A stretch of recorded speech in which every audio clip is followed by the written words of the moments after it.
conversations that I would have with people throughout this week, this transformative week.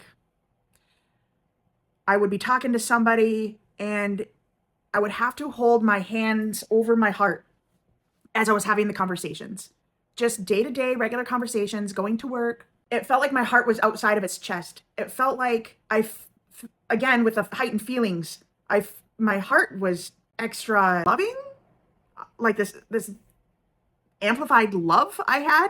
If somebody was talking to me about something that was, I don't know, bothering them, I had this great concern, this like extra concern that I have never had in the past. I was never really a very empathetic and compassionate person up until my spiritual awakening, which I discovered was part of the journey. It was part of me to learn that.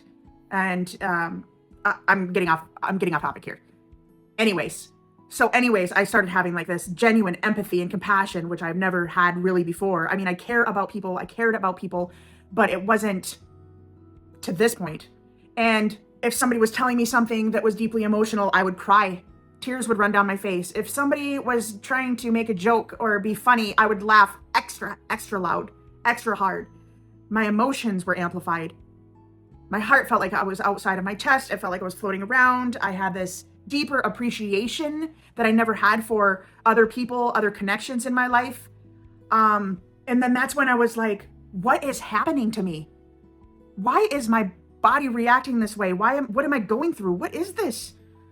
And I just started feeling like, for example, coworkers of mine whom I would always say that I liked, that I loved, that I trusted, that were a part of my circle, suddenly I just like really loved them. I really loved who they are. I was genuinely interested in their stories, in their life, in their kids' life, in their everything. Like I just started asking questions. It's just like it felt like I was walking around with my head down my whole life. And suddenly I just picked my head up.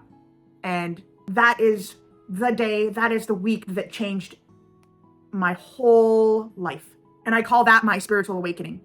Now, I know that spiritual awakenings last over a period of time. You know, the whole twin flame journey itself is a spiritual awakening from this moment you meet your twin, till unity consciousness. I get is one large spiritual awakening, but I call that week my spontaneous spiritual awakening. It happened to me. It is a real thing.